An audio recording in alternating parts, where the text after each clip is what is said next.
بسم اللہ الرحمن الرحیم وبہ نستعین سبحانک لا علم لنا الا ما علمتنا انک انت العلیم الحکیم الحمد للہ رب العالمین والصلاة والسلام علی سید المرسلین وعلی آلہ وصحبہ اجمعین ومن تبعہم بإحسان الی یوم الدین.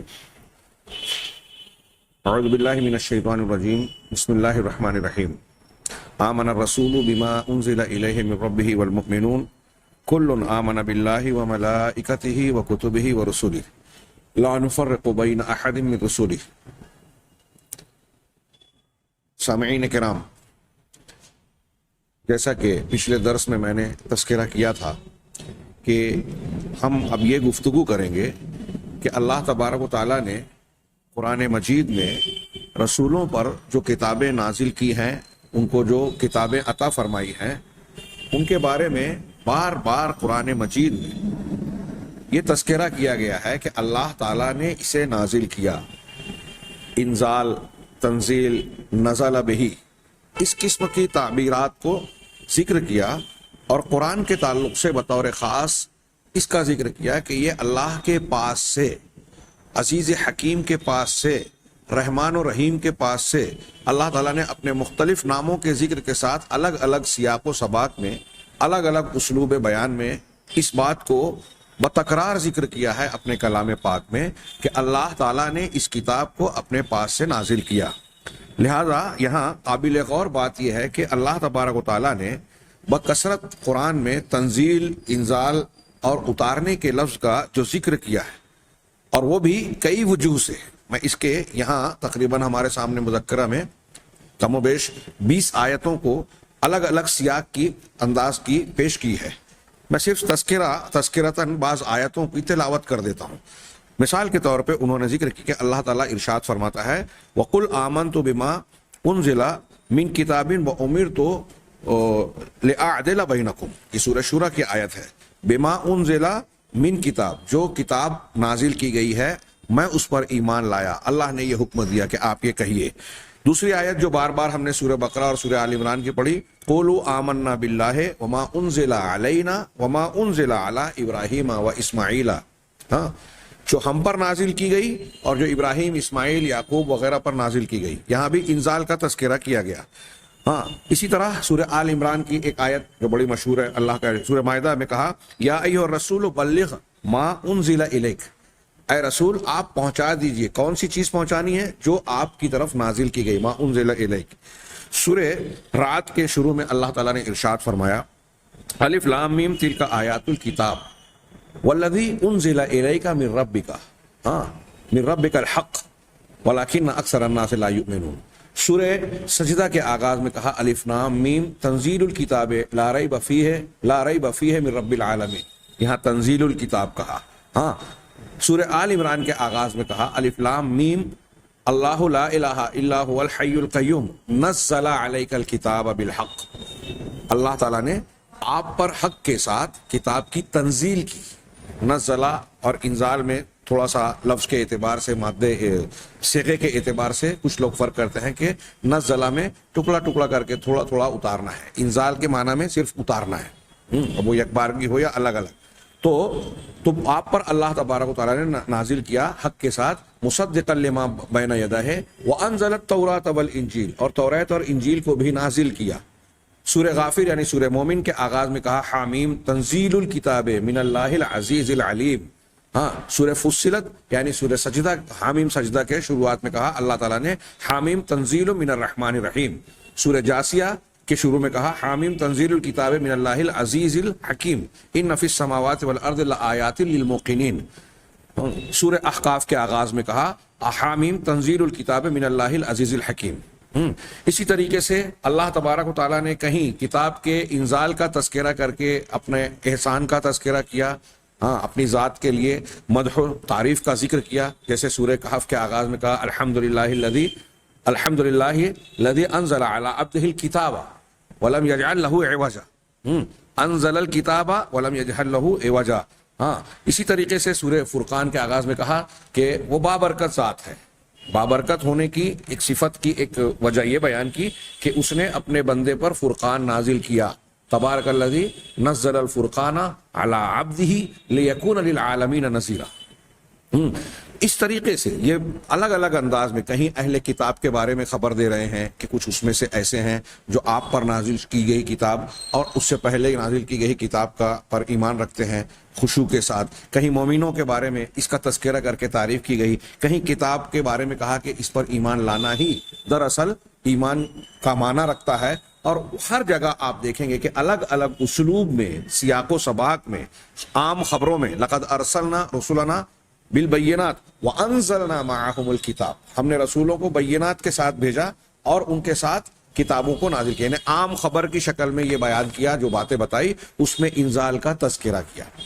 یہاں صرف اب تک کی جو تمہیدی گفتگو میں نے کی اس میں یہ بتانا مقصود تھا, اور بھی دلیلیں ہیں کہ کتنی کثرت کے ساتھ اللہ تبارک و تعالیٰ نے قرآن کے یا اپنی کتابوں کے نازل کرنے کا ذکر کیا, اور خاص طور سے قرآن کے بارے میں یہ ذکر کیا کہ یہ اللہ کی ذات کے پاس سے, ہاں, من ربکم من اللہ العزیز العلیم, ہاں, بار بار تذکرہ کرنے کا ظاہر سی بات ہے کہ یہ اللہ کا کلام ہے, بلا وجہ یہ بات نہیں ہے. اس تکرار میں فائدہ ہے, کسی بات کی تنبیہ مقصود ہے. تو یہاں اسی کی بنیاد پر کہہ رہے ہیں کہ اللہ تعالیٰ کی یہ اس بات پر دلیل ہے کہ اللہ عز و جل نے, ہاں, اس بات کا بتکرار جو ذکر کیا, گویا اس کا اہتمام فرمایا رب العالمین نے کہ اللہ کی کتابیں مخلوق کے لیے نازل کردہ ہیں, اتاری گئی ہیں. ہاں, اور ایک اور بات انہوں نے کہی کہ قرآن کے علاوہ کسی اور کتاب کے بارے میں اللہ کے فرمان میں یہ نہیں ملتا. قرآن کے بارے میں بطور خاص یہ کہا گیا کہ اللہ نے اپنے پاس سے اتارا, ہاں, عزیز علیم کے پاس سے, رحمان الرحیم کے پاس سے, ہاں, یہ اللہ تعالیٰ نے اپنی ذات کے پاس سے اتارا. ہاں, دوسری کتابوں کے بارے میں انزال کا ذکر ہے, اوپر سے نیچے ذکر کا, اور سیاق و سباق سے یہ معلوم ہوتا ہے. اور اللہ کے کلام کی جب ہم تعریف آگے پڑھیں گے تو اس سے پتہ چلتا ہے کہ وہ بھی اللہ کے کلام کی حیثیت سے اللہ کے پاس سے ہی آئی ہیں, لیکن قرآن کریم کو بطور خاص اس کے ساتھ مقید کیا, اس شرط کے ساتھ ذکر کیا جگہ جگہ کہ قرآن کریم اللہ کے پاس سے ہی نازل کیا گیا ہے. ہاں, رہا اس قرآن کے علاوہ کی کتاب تو ان کے انزال کا تذکرہ, نازل کرنے کا تذکرہ عمومی طور پر کیا گیا ہے بغیر کسی قید کے, جیسا کہ بعض دوسری اشیاء کے تعلق سے قرآن مجید میں یہ تذکرہ کیا کہ اللہ نے ان کا انزال کیا, یعنی اتارا. اب جیسے لوہے کے بارے میں سورۃ الحدید میں کہا کیا ہے, وَأَنزَلَ الْحَدِيدَ, ہاں, کہ اللہ نے لوہا اتارا. اب یہاں یہ آگے ہم اس کے مقصد اور اس سے کیا ثابت ہوتا ہے اس سے پہلے میں اشارہ کروں کہ اس قسم کے الفاظ سے مرزا غلام احمد قادیانی جیسے جھوٹے مدعی نبوت نے یہ استدلال کیا ہے کہ انزال کا معنی ضروری نہیں ہے کہ اوپر سے نیچے اترنا, اور وہ یہ تعویل اس لیے بھی کرتے ہیں کہ حدیثوں میں جو تذکرہ ہے کہ اللہ تبارک و تعالیٰ قرب قیامت میں حضرت عیسیٰ علیہ السلام کو آسمان سے اتاریں گے, اور وہ دو فرشتوں پر کے کاندھوں پر ہاتھ رکھ کے دمشق کے منارہ بیضاء کے پاس اتریں گے, اور مسلمانوں کی ایک جماعت نماز کی تیاری کر رہی ہوگی. تو اس موقع کے تعلق سے جو کہا گیا کہ اوپر سے نیچے اتریں گے, حضرت عیسیٰ کا نزول ہوگا, نزول عیسیٰ, تو اسی کو کہنے کے لیے کہ نزول کا جو تذکرہ ہے حدیثوں میں, مسیح موعود جو آنے والے ہیں, تو اس میں ضروری نہیں ہے کہ وہ اوپر سے آئیں. یہ اول تو قرآن کی بعض آیات کے عموم سے وہ یہ ثابت کرنے پر ایڑی چوٹی کا زور لگاتے ہیں کہ حضرت عیسیٰ علیہ السلام کی وفات ہو چکی, ہاں, دیگر انبیاء کے قد خلت من قبلہ رسول کے رسول گزر چکے جو, تو مطلب چلے گئے. 30 آیتوں سے استدلال کرتے ہیں. اس کا ہمارے علماء نے, خاص طور سے علماء اہل حدیث نے اور دوسروں نے بھی زبردست جواب دیا. شہادت القرآن اس موضوع کی سب سے بہترین کتاب ڈاکٹر بہاؤالدین کے بقول ہے, جس میں مرزا غلام احمد قادیانی کی ان 30 استدلالات کا آیات سے جواب دیا گیا, اور پھر ان پر دوسرے حصے میں جو ہے دعوے بھی قائم کیے گئے اس کو رد کرنے کے بعد. چنانچہ مولانا ثناء اللہ امرتسری رحمہ اللہ جیسے لوگوں نے بھی جواب دیا. ہاں, تو اس پر بھرپور معیار مواد موجود ہے. میں یہاں صرف اتنا تذکرہ کروں کہ لوہا اتارنے کا جو تذکرہ کیا گیا تو پرانے مفسرین نے بھی اس بات کو وضاحت کے ساتھ بیان کیا کہ لوہے کو اتارنے کا معنی کیا ہے. مرزا غلام احمد قادیانی جیسے لوگ لوگوں کو یہ غلط فہمی یا مغالطہ دینے کی کوشش کرتے ہیں کہ دیکھیے لوہا تو زمین پر ہی پایا جاتا ہے نا، بلکہ زمین سے کھود کر معدنیات کی شکل میں نکالا جاتا ہے کانوں سے، تو پھر اس میں انزال کا معنی کہاں سے آیا؟ ہاں، یعنی اوپر سے نیچے آنے کا معنی۔ تو اہل علم نے بیان کیا کہ لوہے کے بننے کے سلسلے میں جو قدرت کا متعینہ عمل ہے، قدرتی کیمیائی عمل، وہ اوپر سے نیچے اترنے سے ہی انجام پاتا ہے۔ وہ کیسے؟ کہ پہاڑ کی بلندی سے لوہے کے جو خام مادے قدرتی طور سے جو اس کے اجزاء ہیں وہ پہاڑ کی اونچائیوں سے مختلف مراحل سے گزرتے ہوئے نیچے اترتے ہیں، اور زمین ہی کی سطح تک ہی نہیں بلکہ زمین کی نچلی سطحوں تک جانے کے بعد مخصوص چیزوں سے مل کر خام لوہے کی شکل اختیار کرتے ہیں۔ تو گویا لوہا جو زمین کے نچلے حصوں میں تیار ہوتا ہے، وہ پہاڑ کی بلندیوں سے اس کا مادہ اتر کر نیچے آتا ہے اور لوہا بنتا ہے۔ اس میں اس طریقے سے گویا 1400 سال پہلے اللہ تبارک و تعالیٰ نے اس زمانے کے اعتبار سے لفظ انزال تو استعمال کیا، لیکن آج کے لوگوں کے بعد میں سمجھ میں آیا، یا اس سے پہلے اور کئی صدیوں پہلے یہ بات سمجھ میں آئی کہ یہاں انزال کا لفظ کیوں استعمال کیا گیا۔ گویا اس میں قدرت کے نظام کی ایک سائنسی وجہ مضمر تھی کہ اوپر سے نیچے کی طرف مادے، زمین کے مادے، پہاڑ کے مادے اترتے ہیں اور اس کے ذریعے سے لوہا بنتا ہے، خام لوہا۔ یہ انزال حدید کا معنی آیا۔ اب اس میں کوئی تعین نہیں ہے کہ لوہا اتارا تو کہاں سے اتارا، یہاں ہم کو وضاحت مل گئی۔ اسی طریقے سے پانی کے اتارنے کا تذکرہ قرآن میں جا بجا ہے، وَأَنزَلْنَا مِنَ السَّمَاءِ، وَأَنزَلْنَا مِنَ السَّمَاءِ مَاءً، کہ ہم نے آسمان سے پانی کو اتارا۔ تو یہاں قید ہے کہ آسمان سے اتارا۔ آسمان کسے کہتے ہیں؟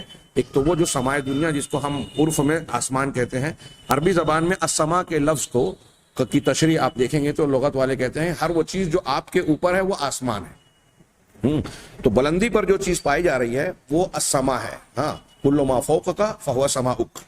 اب یہ بادل جو ہے وہ کافی بلندی پر ہوتا ہے جہاں سے بارش برستے ہیں۔ تو اللہ تعالیٰ نے جب بارش کے برسانے کی یا اوپر سے نیچے نازل کرنے کی پانی کی کا تذکرہ کیا، من المزنی من السماء، ہاں، یہ قید لگا دی کہ پانی کہاں سے اتارتا ہے، بادلوں سے یا آسمان سے۔ یہ قید لگائی اللہ تعالیٰ نے کہ اوپر سے نیچے یہاں سے یہ چیز اترتی ہے۔ ایسے اور بھی مقامات پر جہاں انزال کا معنی ہے، انزال کا لفظ استعمال کیا گیا ہے، آپ دیکھیں گے کہ اس میں آپ کو یہ اوپر سے نیچے اترنے والا کسی نہ کسی شکل میں مفہوم یا معنی تعبیر نظر آئے گی۔ اور یہاں بطور خاص یہ بات ذہن نشین رکھنے والی ہے کہ دیگر چیزوں کے متعلق اللہ تبارک و تعالیٰ نے جو مخلوقات میں جن چیزوں کے اتارنے کا انزال کا تذکرہ کیا ہے ان میں قید لگائی ہے کہ فلاں چیز کو فلاں جگہ سے اتارا ہے۔ بعض چیزوں کو عمومی طور سے ذکر کیا کہ فلاں چیز کو اتارا، کہاں سے، کس طرف اتارا، اس کا تذکرہ نہیں ہے، جیسے لوہے والا معاملہ۔ لیکن کتابوں کے تعلق سے اللہ تبارک و تعالیٰ نے کہا کہ اللہ نے اپنے پاس سے اتارا۔ خاص طور سے قرآن کریم کے بارے میں وضاحت کے ساتھ بار بار بتکرار قرآن میں یہ بات کہی گئی۔ اب یہ کیوں کہی گئی، اس کا معنی کیا ہے، اس کا فائدہ کیا ہے؟ تو اس کا تذکرہ کرتے ہوئے کہتے ہیں کہ وَمَعْنَا أَنزَلَهُ مِنْهُ، اللہ تعالیٰ نے اس قرآن کو اپنے پاس سے نازل کیا، اتارا۔ یہاں اس میں من کا جو لفظ ہے، من ربہ، من اللہ العزیز الحکیم، من الرحمن الرحیم، من کا جو حرف ہے عربی زبان کا، یہاں ابتدائے غایت کو وہ کے بیان کے لیے آیا ہے، لے بیان ابتداء الغایہ۔ حروف جارہ کے بارے میں عربی جاننے والے پڑھتے ہیں نحو وغیرہ میں کہ ان کے استعمال کئی معنی کے لیے ہوتے ہیں، الگ الگ حروف کے الگ الگ معنی ہیں۔ ہاں، من 4 معنی کے لیے یا اس سے زیادہ معنی کے لیے آتا ہے، تو بیان جنس کے لیے آتا ہے، زائدہ بھی ہوتا ہے۔ یہاں ابتدائے غایہ یعنی کسی چیز کے بارے میں اگر ہم کہہ رہے ہیں کہ فلاں جگہ سے، تو گویا وہ چیز وہاں سے شروع ہو رہی ہے، غایت یا کام کا آغاز وہاں سے ہو رہا ہے۔ اب جب یہ کہا جا رہا ہے کہ اللہ تعالیٰ کے پاس سے قرآن نازل ہوا، تو گویا یہ اترنے والا عمل جو ہے یا وہ چیز جو آ رہی ہے وہ اللہ تعالیٰ کی ذات سے نکل رہی ہے۔ ابتدائے غایہ یعنی یہاں سے اس کی شروعات ہوئی اترنے کی، اللہ کی ذات کے پاس سے۔ تو یہ ابتدائے غایت کو بیان کر رہا ہے۔ کیوں؟ یہ چیز بہت غور سے سنیے سمجھیے، کیونکہ یہ جو بات بیان کی جا رہی ہے اس کے لیے اتنا ہی کافی ہے جو ہم نے تمہیداً جانا کہ قرآن نے اس کا بار بار تذکرہ کیا، اور آگے آپ جانیں گے کہ اس میں مشرکین کا اور اہل بدعت کا رد ہوتا ہے کئی اعتبار سے، کئی باتیں اس سے ثابت ہوتی ہے۔ چنانچہ کہا کہ یہ اس بات کو، اس معنی کو بتاتا ہے کہ قرآن یا اللہ کے کلام کا جو آنا ہے اس کا انزال اللہ کی ذات کے پاس سے ہوا ہے، اللہ کی ذات سے اس کی ابتدا ہوئی ہے، وہ اللہ کی ذات اللہ سبحانہ و تعالی ہی ہے جہاں سے یہ کلام نکل کر مخلوق تک جبرائیل اور جبرائیل علیہ السلام کے ذریعے پیغمبر تک اور پیغمبر کے ذریعے لوگوں تک پہنچا۔ چنانچہ اس سے کیا ثابت ہوا کہ یہ کلام اللہ کی ذات سے نکلا ہے۔ اللہ تبارک و تعالیٰ نے اپنی آواز اور اپنے الفاظ کے ساتھ، آواز اور الفاظ کے ساتھ اس کو کہا ہے، بولا ہے۔ بہت ہی غور سے سنیے، یہ اہل سنت والجماعت کا عقیدہ ہے جس سے بہت سارے اہل بدعت اور مخالفین ملحدین جو ہے اختلاف کرتے ہیں، جس کا انکار کرتے ہیں۔ اہل سنت والجماعت کا یہ عقیدہ ہے کہ اللہ کا کلام اللہ کی ذات سے نکلا ہے، وہ اللہ کی صفت ہے، ہاں، اور اللہ تعالیٰ نے اپنے اس کلام کو اپنی آواز اور الفاظ کے ساتھ بولا ہے، تکلم فرمایا ہے۔ وَهِيَ تَدُلُّ عَلَىٰ أَنَّ هَذَا كَلَامُهُ هُوَ صِفَتُهُ، اور یہ اس بات کی دلیل ہے کہ اللہ کا کلام اللہ کی صفت ہے، چنانچہ اس صفت کو اللہ تبارک و تعالیٰ، اس کو اللہ تعالیٰ کی طرف جو نسبت کی گئی ہے، اللہ کے کلام کو جب ہم کہتے ہیں کلام اللہ، اللہ کا کلام، یا یہ جگہ جگہ کہا گیا کہ اللہ تعالیٰ کے پاس سے نازل کی گئی ہے، تو یہ نسبت جو کی گئی ہے، اضافت جو کی گئی ہے، یہ صرف اس وجہ سے کی گئی ہے کہ یہ اللہ کی صفت ہے، اور اللہ کی ساری کتابیں چونکہ کلام ہے، اس لیے اللہ تعالیٰ نے یہ خبر دی کہ اللہ کے پاس سے اس کو نازل کیا گیا۔ بہت اچھی طریقے سے یہ بات ذہن نشین رکھیں۔ معتزلہ جو اللہ کو، قرآن کو اللہ کی مخلوق کہتے ہیں، ہاں، امام احمد بن حنبل جس فتنے میں پڑے، گرفتار کیے گئے، کوڑے مارے گئے، اور اسی کی تکلیف میں پھر آپ کی وفات ہوئی، یہ عقیدے کا بہت اہم مسئلہ ہے۔ ہاں، عام طور سے بہت سارے لوگ یہ سمجھ نہیں پاتے کہ اس عقیدے کی یا اس کا نتیجہ اور اثر کیا ہوتا ہے، تو میں اسے تھوڑا سا واضح کروں دو جملوں میں کہ اللہ تبارک و تعالیٰ کے بارے میں ہم کہتے ہیں کہ اللہ کی ذات ہمیشہ سے ہے۔ ذات کو اگر ہم یہ مانتے ہیں کہ اللہ کی ذات ہمیشہ سے ہے تو ظاہر سی بات ہے کہ اس کی صفات اس کی ذات کے ساتھ جڑی ہوئی ہیں، اس سے متعلق ہے، تو اس کی صفات بھی ہمیشہ سے ہیں۔ اب انہوں نے، عقل والوں نے، معتزلہ وغیرہ ہر بات کو فلسفہ اور منطق کی بنیاد پر، اس کی روشنی میں عقل اور اپنے بنائے ہوئے اصولوں کی بنیاد پر پرکھنا چاہتے ہیں، غیبیات اور الہیات کی بھی۔ ظاہر سی بات ہے کہ ٹھوکر تو کھانی ہی ہے۔ بقول علامہ ابن خلدون رحمہ اللہ، وہ کہتے ہیں کہ جو الہیات یا غیبیات ہیں، عقیدے کی جو چیزیں ہیں، وہ انسانی ذہن کے دائرہ احاطے سے باہر ہے۔ تو انہوں نے بڑی اچھی پیاری مثال دی جو میں اس سے پہلے بھی بیان کر چکا ہوں عقیدے کے باب میں، صفات الہی کے باب میں، کہ اگر سونے کو تولنے والا ترازو جو بڑا چھوٹا سا ہوتا ہے، جس میں توشا، ماشا اور تولا جو ہے ناپا جاتا ہے، وہ چھوٹا سا ترازو ہے، ہاں، جس کا پڑلا چھوٹا سا ہوتا ہے، کیا اس ترازو میں پہاڑ کا وزن دیکھا جا سکتا ہے، ناپا جا سکتا ہے؟ تو علامہ ابن خلدون نے کہا کہ سونے کو تولنے والا ترازو جو ہے بہت چھوٹی ہوتی ہے، اس میں پہاڑ کو تولنے کا تصور نہیں کیا جا سکتا، بلکہ وہ ترازو تو پہاڑ میں پھینک دی جائے تو گم ہو جائے گی۔ ایسے ہی معاملہ ہماری عقل کا ہے۔ ہماری عقل کا پیمانہ، دائرہ یا پڑلا، اس کی سطح اور معیار محدود ہے، اس کا احاطہ محدود اور مختصر ہے، اور اللہ تبارک و تعالیٰ کی ذات و صفات یا دیگر غیبیات جو عقیدے سے متعلق ہے وہ پہاڑ سے بھی بڑی ہے۔ ظاہر سی بات ہے کہ پہاڑ سے بڑی ان چیزوں کو ہمارے عقل میں جو سونے کی ترازو کی طرح چھوٹا سا پڑلا رکھتا ہے، اس پر رکھ کر تولا نہیں جا سکتا۔ ہاں، اس پہاڑ کے وجود سے متعلق ہماری عقل دلیلیں جان سکتی ہے، سچائی جان سکتی ہے کہ اللہ نے کہا ہے، رسول نے کہا ہے، اور اللہ اور رسول کی باتوں کی سچائی اور بہت ساری ایسی چیزوں کی سچائی کہ ہماری عقل اس کو جاننے سمجھنے سے قاصر ہوتی ہیں۔ دنیا کی بہت ساری چیزیں ایسی ہیں جو انسان نہیں سمجھ پاتا، تو یہ ہماری عقل کہتی ہے کہ بعض چیزیں عقل میں نہیں آتی۔ یہ بھی عقلی بات ہے کہ بعض چیزیں عقل کے باہر ہیں۔ دنیا کے ہر انسان کو کتنا بھی بڑا دانشور سائنٹسٹ ہو، عقل پرست ہو، اسے یہ بات مانے بغیر چارہ نہیں ہے۔ وہ کوئی دعویٰ نہیں کر سکتا کہ دنیا کی ہر چیز میں سمجھ گیا. کئی چیزیں ایسی ہوتی ہیں جو آپ سمجھے ہیں ہم نہیں سمجھے, ہم سمجھے آپ نہیں سمجھے, فلاں سمجھا فلاں نے نہیں سمجھا. ایک کلاس میں ایک ہی بات کو استاد سمجھاتا ہے, کچھ طلبہ سمجھتے ہیں, کچھ نہیں سمجھتے ہیں, کچھ کم سمجھتے ہیں, کچھ زیادہ سمجھتے ہیں. یہ تو عام قاعدہ ہے. ہاں, اسی وجہ سے قرآن کی آیات کے متعلق بھی کہتے ہیں, علامہ ابن تیمیہ وغیرہ نے لکھا کہ بعض آیتیں بعض لوگوں کے اعتبار سے متشابہ ہوتی ہیں, بعض لوگوں کو کے لیے محکم بن جاتی ہیں کیونکہ وہ اس کا معنی مفہوم سمجھ جاتے ہیں. ہاں, کچھ آیتیں کچھ چیزیں ایسی ہیں جس کو اللہ تبارک و تعالیٰ نے اپنے پاس علم کے لیے خاص رکھا, اسے کوئی نہیں سمجھ پاتا, جو غیبیات سے متعلق ہے, جیسے اللہ کے صفات کی کیفیات ہے. اس پر تمام اہل سنت کا اتفاق ہے, لیس کمثلہ شیء وہو السمیع البصیر. بات تھوڑی سی پھیل گئی. بتانا یہ چاہتا ہوں کہ اللہ تبارک و تعالیٰ کی ذات کی طرح ہمیشہ سے اللہ کی صفات ہیں. اب کلام جب ہم اللہ کی صفت کہتے ہیں تو اس کا مطلب یہ کہ اللہ کے کلام کی صفت بھی اللہ کی طرح ہمیشہ سے ہے.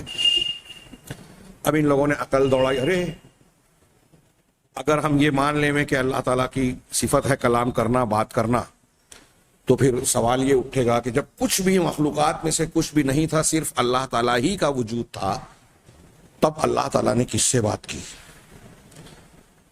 ظاہر سی بات ہے کہ اللہ تعالیٰ نے بات جب کی, کلام فرمایا, تو اس کے لیے کوئی ایسا شخص, ایسی ذات, ایسی ہستی, ایسا وجود ہونا چاہیے جس سے اللہ کلام کرے. اب پہلے اللہ نے کلام نہیں کیا, اب کسی مخلوق کو وجود دینے کے بعد کلام کیا, تو اس کا مطلب یہ ہوا کہ پہلے اللہ کے اندر یہ صفت نہیں تھی, اب یہ صفت آ گئی. اب یہ صفت آنا اگر خوبی ہے, اس کا مطلب یہ کہ یہ خوبی اب آ رہی ہے. اب خوبی کے بعد میں آنے کا مطلب یہ کہ پہلے یہ خوبی نہیں تھی تو خامی تھی. ایک خوبی اگر آپ کے اندر آج پیدا ہو گئی, آپ نے کوئی چیز سیکھ لی جو پہلے آپ کو نہیں آتی تھی, سیکھنے کے بعد آپ اس کے عالم یا اس کے ماہر بن گئے, اس کا مطلب اب ماہر ہوئے, اب وہ خوبی اور فن آیا آپ کے اندر. پہلے اس کی مہارت نہیں تھی, اس سے آپ جاہل تھے, لا علم تھے, اناڑی تھے. تو سیکھنے سے پہلے آپ اناڑی تھے, سیکھنے کے بعد آپ کھلاڑی بن گئے. تو اللہ تبارک و تعالیٰ کے بارے میں انہوں نے دنیا کے لوگوں کی طرح یہ سوچا کہ اگر ہم یہ کہیں گے کہ اللہ نے بعد میں کلام کیا, پہلے نہیں کیا, تو اس کا مطلب جب کلام کیا تو خوبی آ گئی. اس کا مطلب یہ کہ اس خوبی کے نہ ہونے کے وقت خامی تھی. اس سے اللہ کے لیے نقص اور خامی لازم آتی ہے. اس لیے انہوں نے اس صفت کا انکار کیا کہ نہیں, بات کرنا اللہ کی صفت نہیں ہے. یہ ان کی حماقت اور عقل کی تنگی کی دلیل ہے. عقلی بنیاد پر بھی لوگوں نے اس کا جواب دیا. قرآن حدیث سے جو ہے ہی. ہم ان سے, میں اس کا جواب دینے سے پہلے جواب کے لیے ایک سوال کر رہا ہوں. آپ خود غور کیجئے کہ ظاہر سی بات ہے کہ اس قاعدے کو دوسری صفات فعلیہ پر بھی آپ فٹ کر سکتے ہیں نا, سوال اٹھا سکتے ہیں. جیسے ہم یہ سوال کریں, کلام سے ہٹ کر یہ کہیں کہ اس کائنات کو اللہ نے پیدا کیا کہ نہیں کیا.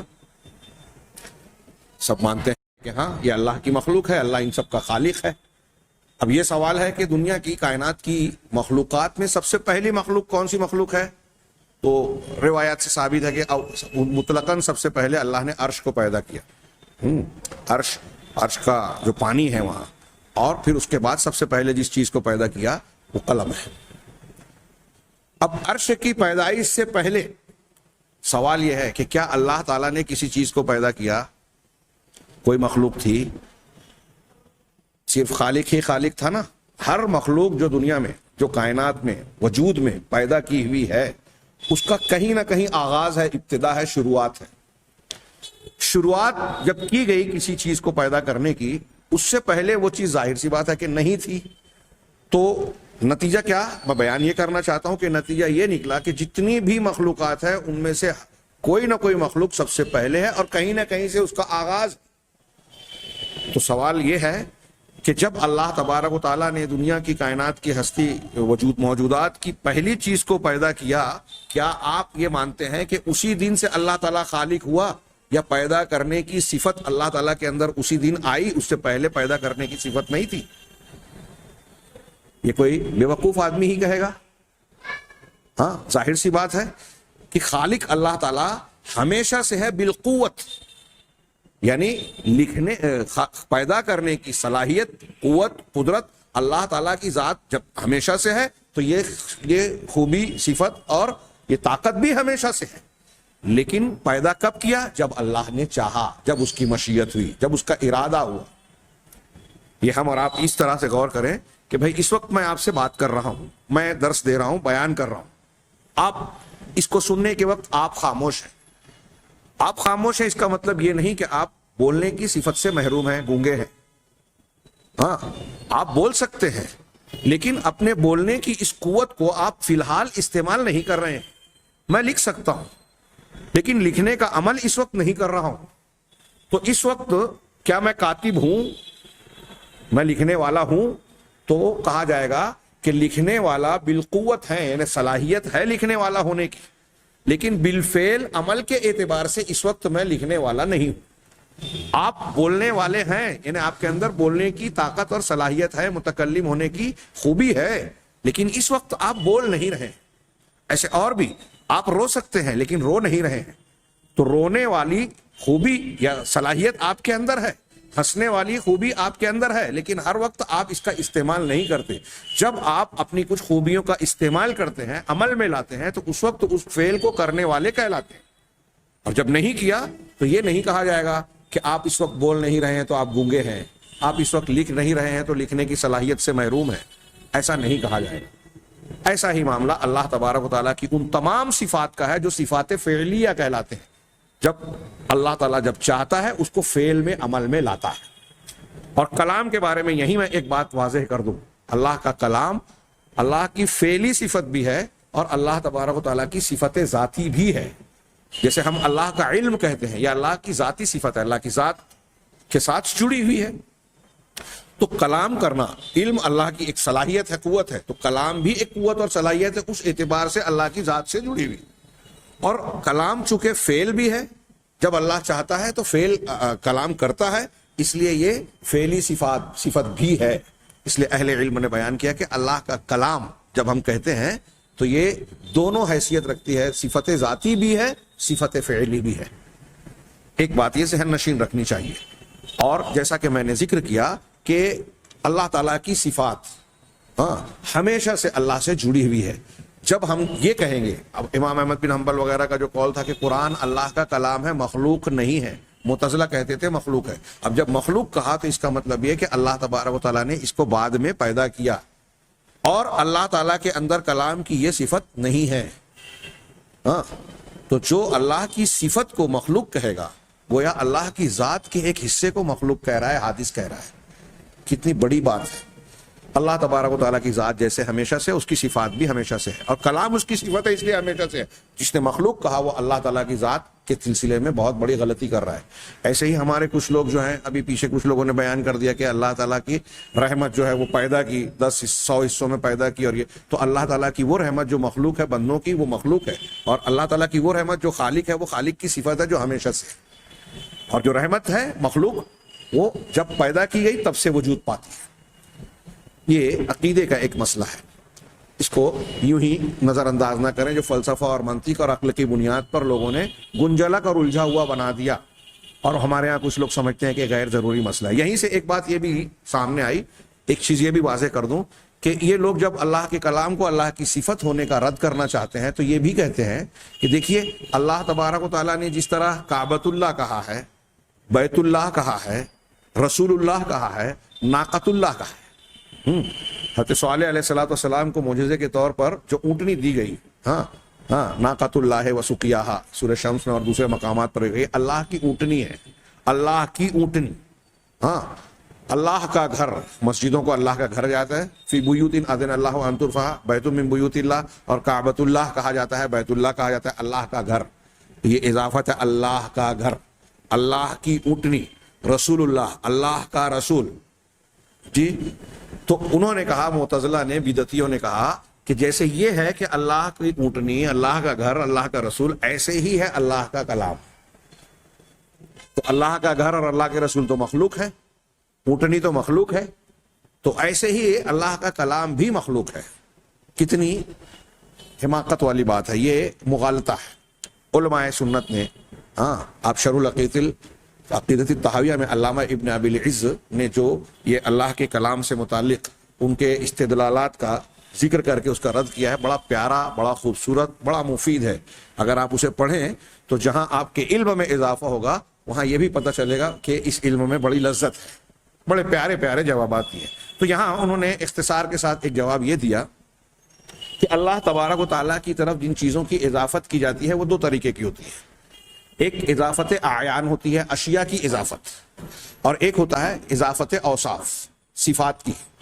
ہاں اب اشیاء میں آپ دیکھیں جیسے یہ اللہ کا رسول، اللہ کی اونٹنی، اللہ کا گھر، یہ اعیان کی جو اضافت کی گئی ہے یہ ان کو کہا جاتا ہے کہ اس اضافت سے جس چیز کو اللہ کی طرف مضاف بنایا جا رہا ہے، اللہ کی طرف جس چیز کی نسبت کی جا رہی ہے اس کا شرف اور مقام بتایا جاتا ہے.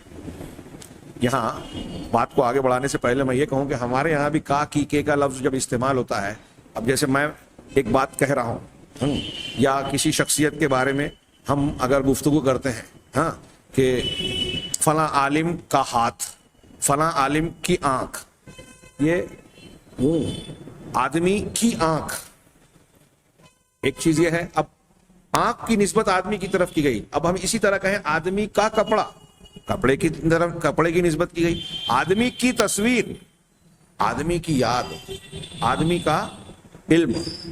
اب دیکھیے ہم کا کی کے ذریعے سے اضافت کئی چیزوں کی کر رہے ہیں، لیکن ہر جگہ دماغ میں مانا آدمی کی آنکھ آدمی کے جسم کا ایک عضو ہے، لیکن کپڑا اس کے جسم کا حصہ نہیں ہے، اس کی ملکیت پر دلالت کرتا ہے. ہاں آدمی کا بیٹا، یہ اس کی اولاد ہونے پر دلالت کر رہا ہے، نہ اس کی ذات کا اس طریقے سے حصہ ہے جیسے آنکھ ہے، نہ اس کے تن پر اس کو ڈھانپنے والا اس کا کپڑا ہے، ہاں نہ اس طریقے سے جیسے مال اس کی ملکیت ہے، بلکہ یہ ایک الگ نسبت اور معنی رکھتی ہے. تو اضافت ہر جگہ الگ الگ مفہوم دیتی ہے جس کو ہم اور آپ بول چال کے ذریعے سے سمجھتے ہیں. اللہ کی طرف جن چیزوں کی اضافت اور نسبت کی جاتی ہے ان کا بھی دو معنی کم سے کم ہوتا ہے. ایک تو یہ کہ آیان کی اضافت کی جائے، وہاں اس چیز کی شرف، اس چیز کی عزت، قدر و منزلت اور اس کا شرف اور بلندی بتانا مقصود ہوتا ہے. اللہ کا گھر یعنی یہ گھر قابل احترام ہے کہ اس کی نسبت اللہ کی طرف ہے، اللہ تبارک و تعالیٰ نے اس کو اپنی طرف منسوب کر کے اس کو عزت بخشی ہے، فضیلت دی ہے، حرمت عطا کی ہے، تو اس کے اپنے حقوق ہیں، حیثیت ہے. تو یہ شرف اور عزت کو بیان کرنے والی، اسی لیے اس کو عربی زبان میں کہتے ہیں یہ اضافت تشریف ہے، شرف کو بیان کرنے والی اضافت اور نسبت. اور جو اوصاف کی اضافت اللہ کی طرف ہوتی ہے تو یہ اوصاف اللہ تبارک و تعالیٰ کی صفات ہے، اعلام. ہاں اللہ تبارک و تعالیٰ کی صفات کی جب اللہ کی طرف نسبت کی جاتی ہے تو یہ اللہ کی ذات کا حصہ ہوتے ہیں. ان کو ہم مخلوق اگر کہیں گے تو اللہ تبارک و تعالیٰ کی ذات کے کچھ حصے کو یا ذات کے ایک صفت کو ہم مخلوق کہہ رہے ہیں. لہذا ہم اگر کہتے ہیں اللہ کا علم تو یہ علم بھی اللہ کی طرف منسوب ہے، لیکن اس کا معنی کیا ہے کہ یہ اللہ تعالیٰ کی ایک صفت ہے، اور اللہ تعالیٰ کی صفات کو اللہ کی مخلوق نہیں کہا جا سکتا. اللہ کا علم، اللہ کی قدرت، جیسے علم اللہ کی ذات سے جڑا ہے، قدرت اللہ کی ذات سے جڑی ہے، ایسے ہی اللہ تبارک و تعالیٰ کے کلام بھی اللہ کی ذات کا حصہ ہے، اللہ کی ذات کی صفت ہے. اگر کوئی اسے مخلوق کہے گا تو یہ اس کا اللہ تعالیٰ کی شان میں گستاخی والا یا اللہ کی ذات کے متعلق ایک کفر والا معاملہ ہوگا، اس کی صفت کا انکار ہوگا. اب جتنی بھی کتابیں ہیں وہ سب اللہ تعالیٰ کی کا کلام ہے، لہذا اللہ کے پاس سے اترے ہیں. یہاں صاحب مذکرہ جو بات بیان کرنا چاہتے ہیں وہ دماغ میں بٹھائیں کہ یہاں لفظ انزال یا انزلہ کا جو کی تعبیر ہے، اتارا اللہ تعالیٰ نے، انزلہ، نزلہ، انزلہ منہ، ہاں تو یہ دو باتوں پر دلالت کرتا ہے، دو خاص باتیں. پہلی کیا ہے؟ پہلی اس سے یہ معلوم ہوتی ہے کہ جب اللہ کے پاس سے کوئی چیز آ رہی ہے تو اللہ نے اس کے لیے لفظ کا استعمال کیا کہ اتارا. مطلب یہ کہ جہاں سے یہ قرآن، یہ کلام آ رہا ہے، جس ذات کا کلام ہے وہ ذات اوپر ہے، یعنی اس سے اللہ کا علو ثابت ہوتا ہے، بلند ہونا ثابت ہوتا ہے. ان لوگوں کا رد ہوتا ہے جو کہتے ہیں کہ اللہ ہر جگہ ہے بذات. ہاں وہ صوفیہ اور وحدت الوجودی اور اتحادیوں کا اور ایسے تمام گمراہ فرقوں کا رد ہوتا ہے جو اللہ تعالیٰ کے علو کی تعویل کرتے ہیں یا اس کا انکار کرتے ہیں کسی بھی شکل میں. تو اسے اللہ نے اپنے پاس سے اتارا، یہ انزال اور اتارنے کا لفظ یہ بتاتا ہے کہ یہ بلندی کی طرف سے ہو رہا ہے، یعنی اللہ کی ذات علو کی صفت سے بھی متصف ہے. ایک بات. دوسری بات یہ کہ اس سے یہ بھی پتہ چلتا ہے، یہ دلیل ہے اس بات پر کہ جو چیز، جو کلام آ رہا ہے، ہاں وہ محمد صلی اللہ علیہ وسلم کا کلام نہیں ہے، نہ ہی دوسرے رسولوں پر جو کلام اتارا گیا، توریت، انجیل، زبور، وہ ان رسولوں کا جن پر اتارا گیا، ان رسولوں کا اپنا کلام، اپنی بنائی ہوئی بات، اپنی بولی ہوئی بات نہیں ہے. ہاں اور نہ ہی انہوں نے مخلوق میں سے کسی سے سیکھی، کیونکہ محمد صلی اللہ علیہ وسلم اور دوسرے رسول جن کے جو یہ کلام پہنچا رہے ہیں وہ تو زمین پر ہیں، نیچے ہیں۔ اگر ان کا اپنا کلام ہوتا یا مخلوق میں سے کوئی اور ان کو سکھانے والا ہوتا، کوئی استاد دنیا کے اندر کا، تو وہ نیچے ہے۔ ان کے لیے یہ نہیں کہا جاتا کہ یہ کلام ان کے پاس اوپر سے آ رہا ہے۔ تو چنانچہ انہوں نے کہا کہ نہ یہ محمد صلی اللہ علیہ وسلم یا دیگر رسولوں کا کلام ہے، نہ مخلوقات میں سے کسی کا ہے، اس لیے کہ یہ علو کی، بلندی کی جہت سے آ رہا ہے، لہٰذا نہ یہ بات، یہ کلام ان کا کہا ہوا ہے اور نہ ان کے ارد گرد موجود کس لوگوں میں سے کسی بھی انسان کا کہا ہوا ہے، نہ کسی اور کی جہت سے یہ کلام آیا ہے۔ اب ان باتوں سے، یہ جو دو امور بیان کیے، ان سے تین امور ثابت ہوتے ہیں۔ تین امور کیا ثابت ہو رہے ہیں؟ کہ ان هذه الکتب کلام اللہ صفته، کہ یہ ساری کتابیں اللہ کا کلام ہیں جو اس کی صفت ہے، اللہ کے پاس سے اتر رہی ہیں، مطلب اللہ کے پاس سے، اللہ کی ذات سے آ رہی ہیں۔ اللہ تعالیٰ کی ذات کا کیسے یہ کلام نکلا ہوا ہے، اللہ نے اس کو کہا ہے، یہ اللہ کی صفت ہے۔ بنیادی طور سے یہ ایک بہت بڑی بات ثابت ہوئی اس لفظ کے ذریعے، اسی لیے اللہ تبارک و تعالیٰ نے اس کا بار بار قرآن میں ذکر کیا۔ چھوٹی موٹی بات نہیں، عقیدے کی ایک بڑی بات ثابت ہو رہی ہے کہ یہ کلام اللہ کی صفت ہے۔ جب ہم کلام اللہ کہتے ہیں تو یہ اللہ کی صفت پر دلالت کرتی ہے۔ دوسری بات یہ کہ اللہ عز و جل اپنی تمام مخلوقات سے بلند ہے، اوپر ہے، اس کے پاس سے کلام آ رہا ہے تو اس کے پاس سے نیچے اتر رہا ہے، نازل ہو رہا ہے۔ دوسری چیز یہ ثابت ہوئی۔ تیسری چیز یہ ثابت ہوئی کہ یہ جو کلام جس کو ہم آسمانی کتاب کی شکل میں دنیا میں جانتے ہیں، تحریف شدہ، تبدیل شدہ کی بات چھوڑ کر، جو اصل کلام ہے توریت، انجیل، زبور، صحف ابراہیم، صحف موسیٰ، اور پھر آخر میں سب سے قرآن مجید، ہاں، یہ سب کے سب اللہ کا کلام ہے۔ یہ رسولوں میں سے، انبیاء میں سے کسی کا کلام، اپنا بنایا ہوا کلام نہیں ہے۔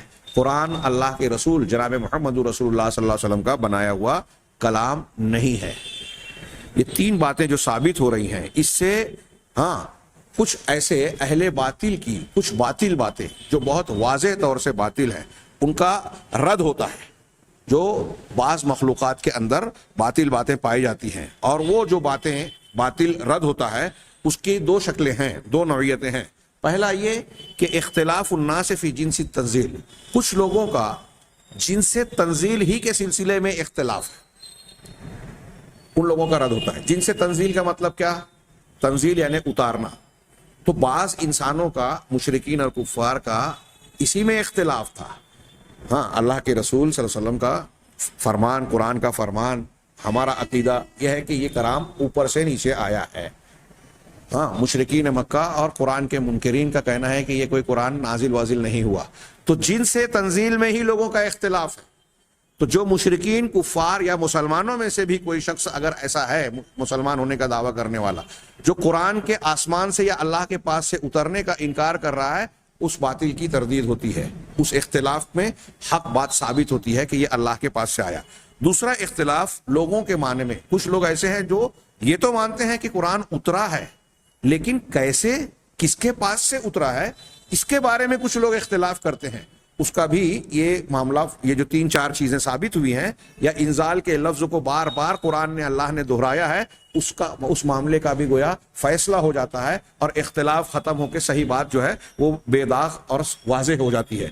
چنانچہ جن سے تنزیل کے سلسلے میں، یعنی تمام کتابیں جو آئی ہیں وہ اللہ کے پاس سے نازل شدہ ہیں یا نہیں، یہ پہلا اختلاف۔ میں چاہتا تھا کہ آج یہ دونوں اختلاف کا ذکر کر دوں، لیکن محسوس ہو رہا ہے کہ وقت محدود ہے اور آج کے دن لوگ روزے سے ہیں، لہذا میں بہتر سمجھتا ہوں کہ آج کی گفتگو یہیں تک روک دی جائے۔ انشاءاللہ اگلے درس میں ان دونوں اختلافات کا، اور پھر اسی سے جڑی ہوئی یہ بات کہ اگر ہم قرآن کے بارے میں یہ کہتے ہیں کہ اللہ کا کلام ہے، اب جب ہم اللہ کے کلام کو دہراتے ہیں، تلاوت کرتے ہیں، یا اس کے الفاظ کو استعمال کر کے بات کرتے ہیں اپنی تقریر میں، اپنے درس میں، اپنی گفتگو میں، اس کا حوالہ دے رہے ہیں، تو اب تو ہم کہہ رہے ہیں، تو پھر یہ اللہ کا کلام کیسے؟ یہ ایک سوال اٹھایا انہوں نے، کچھ لوگ اشکال اٹھاتے ہیں، اس کا بھی جواب دیا گیا ہے۔ انشاءاللہ آئندہ درس میں ہم اسے جانیں گے۔ اللہ تبارک و تعالیٰ سے دعا ہے کہ وہ ہمیں صحیح علم و ایمان اور صحیح عمل کی توفیق دے۔ وآخر دعوانا ان الحمدللہ رب العالمین۔